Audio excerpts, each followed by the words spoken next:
ស្មងជួយយកអាសាដោយចិត្តសំបរងខ្លួនខ្ញុំបានរុង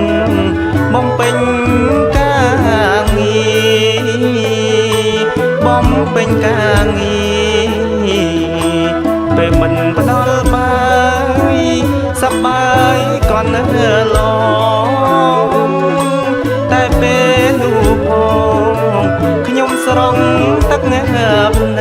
កឃើញបាយសំឡងខ្ញុំនឹកដល់ស្រីទឹកភ្នែកនោះអីធ្លាក់ចូលចានបាយធ្លាក់ចូលចានបាយប្រពន្ធកំសត់កំពុង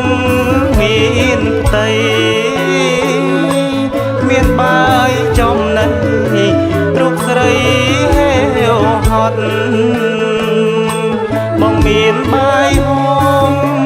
តែរូបស្រីអត់ខ្លួនសែនកំសត់ព្រោះចិត្ត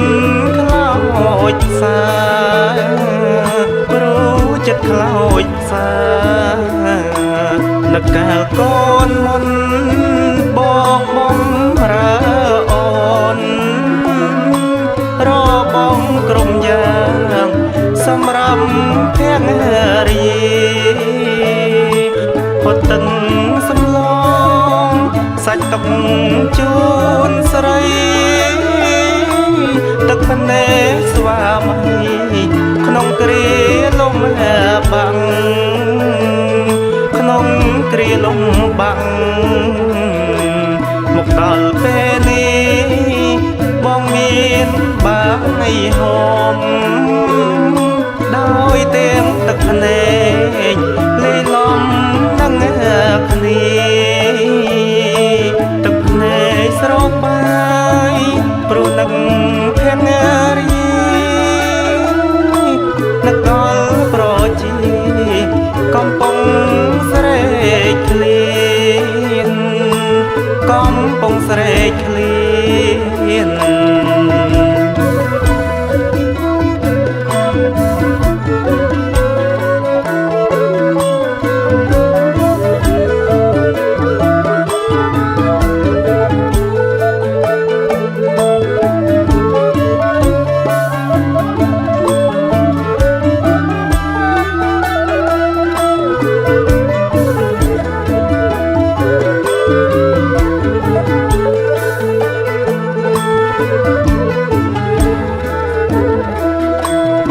កាលកូនមុន